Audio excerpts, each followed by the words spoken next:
Hello, welcome to सुनो biology online classes. तो बच्चे, आप लोग की प्रिपरेशन कैसे चल रही है? मस्त।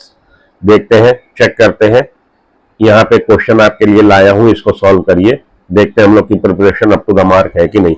Under return are some different points between mitosis and meiosis.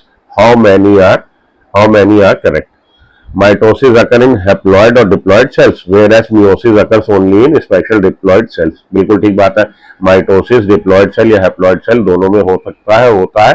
और मियोसिस किसमें होगा? हमेशा डिप्लॉयड सेल में होगा, वो भी स्पेशलाइज्ड डिप्लॉयड सेल जो हमारी जर्म सेल होती है। तो मियोसिस ये वाला स्टेटमेंट जो है ठीक है। Mitotic division results in formation of two daughter cells with identical genetic complement. Meiosis results in 4 haploid cells with variant genetic material। हाँ जी, वेरिएशन क्यों आ जाएंगे? क्योंकि जेनेटिक रिकॉम्बिनेशन होगा, इसलिए ये जो 4 सेल्स बन रही है उनमें वेरिएशन आपको देखने को मिलेगा। जबकि माइटोटिक डिवीजन में जो 2 डॉटर सेल्स बन रही हैं उनमें आइडेंटिकल जेनेटिक कॉम्प्लीमेंट होगा। ये स्टेटमेंट भी ठीक है। Mitosis occur in single phase, meiosis to 2 phases. ये स्टेटमेंट भी ठीक है। माइटोसिस एक आपका फेज में हो रहा है और मियोसिस में 2 फेजेस, मियोसिस 1 और मियोसिस 2 होंगी। ये स्टेटमेंट भी ठीक है। Daughter cells form by mitosis have same N and C value as parent. तो अगर डिप्लॉयड सेल है 2n prior to cell division, क्या होगा जी? कैरियोकाइनेसिस से पहले यहाँ पे डुप्लीकेशन 4n हुआ और बाद में स्प्लिटिंग ऑफ सेंट्रोमियर हुई, तो ये आधा बढ़ गया। आधा बढ़ गया मतलब वापस रीस्टोर हो गया 2n स्टेज। तो n वैल्यू सेम रहती है, इसीलिए इसको इक्वेशनल डिवीजन भी बोलते हैं।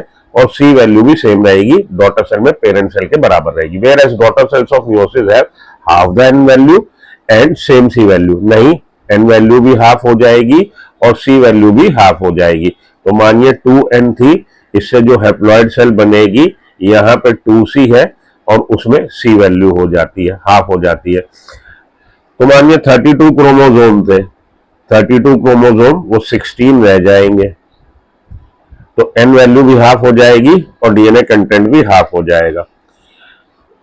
अब ये आगे कह रहा है in mitosis DNA duplication occurs once whereas in meiosis DNA duplication occurs twice. ये स्टेटमेंट भी ठीक है। तो हम लोग के कितने स्टेटमेंट ठीक निकले?